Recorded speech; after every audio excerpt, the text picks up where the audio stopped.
Hi, welcome back to the channel. As a Brit who's lived in China for more than 7 years, the first time I encountered soy sauce was when a Chinese friend took me to try hot pot, and I really wasn't sure about soy sauce at the start. It's dark brown and it really didn't look as appetizing as like British Daddy's brown sauce or tomato ketchup, but once I tried it I really changed my mind. It's slightly salty, and what really stands out is the umami. Over the years I've tried many Chinese dishes, whether they are boiled, fried or steamed. It seems like every dish in China has soy sauce. And you will find that soy sauce can be found in almost all Chinese family kitchens. For Chinese people, soy sauce seems to be an essential seasoning. Even though we see soy sauce in Japanese, Korea and Southeast Asian cuisines, if you actually look into the history of the soy sauce, you'll find that it originally came from China and spread to the rest of the world. So how is authentic soy sauce made in China, and why does it taste of umami? Well, today I've come to Foshan, the birthplace of Chinese soy sauce, to find out how. So let's go. What? Soy sauce coffee? Huh? No, I would never ever think of putting those two ingredients together, but let's give it a go. Wow, that is really quite nice. Like that. Oh, that is so good. That's a really surprise to me because I wasn't expecting that. So here is an example of how the Chinese used to make soy sauce the traditional way many years ago. And for more than 400 years, Chinese people have been able to turn soybeans into soy sauce. From selection of the beans to fermentation, brewing and drying to what Chinese people say, to buy soy sauce. It's very cool. You see, the first batch of China time-honored brands issued by the Ministry of Commerce of the People's Republic of China. This shows that the Chinese government also recognises their historical inheritance in industrial technology. So this makes me even more curious about how soy sauce is brewed now. So I have 2 jars of soybeans in my hands here. So basically you can see these beans are of not a good quality, and these won't pass into the production process.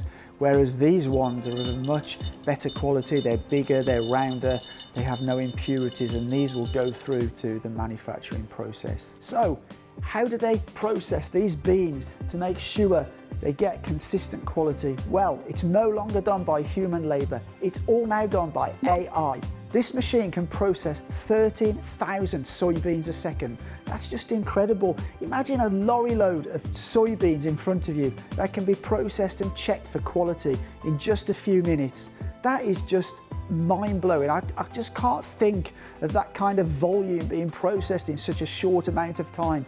Manic. The Chinese people seem to have a fixation with sunbathing. They think you can get more calcium from lying in the sun, and that quilt can get rid of the mite by being out in the sun. So they built a 600,000 square metre drying yard. So Buckingham Palace, one of the most famous builders in the UK, covers 770,000 square metres.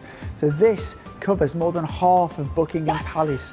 It's no wonder that I could smell a particularly strong aroma before I arrived here. Around 400 years ago, the Chinese began using soybeans to make soy sauce, kicking off the tradition of sun-dried fermentation. Even with today's advanced technology and digitalization, they still stick to the traditional full soy sauce brewing process. The staff just told me the reason they built such a large soy sauce pool is because the sunlight produces more amino acids, which makes the soy sauce taste better. And this natural flavour is really difficult to replicate with other methods. And this is why Chinese people say, depend on the weather. I think I understand what they mean now. So let me take a smell of these 2 different soy sauces. Actually, they smell very similar to me.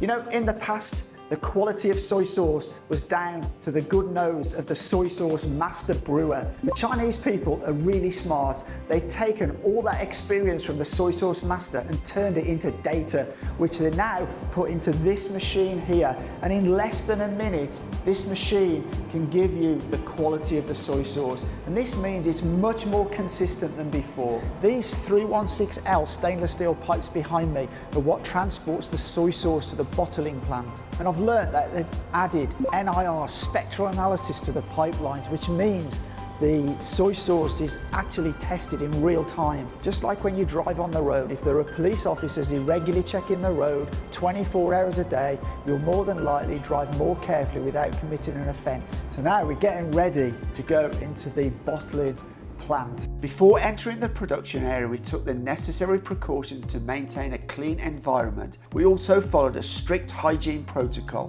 which included washing our hands thoroughly and using alcohol to ensure they were germ-free. An average Chinese household consumes 64 bottles of soy sauce per year. And this bottling machinery line behind me can process and fill 52,000 bottles per hour. That is just incredible. That's enough soy sauce for 100 families for 8 years. That is just China speed, something which Chinese people are really, really proud of. So this is an AI machine that checks the bottles to make sure the labelling is correctly put on. And when it's rejected, they will come down here. So we're going to wait for one to come out, and then we're going to have a look when it's rejected and see what the reason is. Oh, here comes one. You see, the label's not lined up correctly. It's so fast. It's mind-blowing. If you've been here before, you will know that this factory is a lighthouse factory. It's the very first one of the soy sauce brewing factories in the world with this status, Haday. Currently, there are only 172 lighthouse factories in the world. And in Western countries, most modern manufacturing is usually used for standardized and repetitive tasks. Only China can apply digital upgrades to the ancient soy sauce production process. Absolutely great.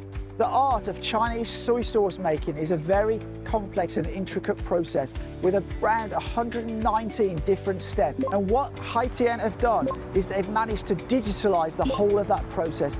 That's kind of a challenge as big as climbing Mount Everest. And if, like me, you're curious to see how soy sauce is made here at the Haday factory, you too can come and see for yourself. It's open all year round, it's easy to do. Go online and book your ticket, then come here to their factory in Foshan. You will have a wonderful time. But as always, from Haday here in Foshan, take care.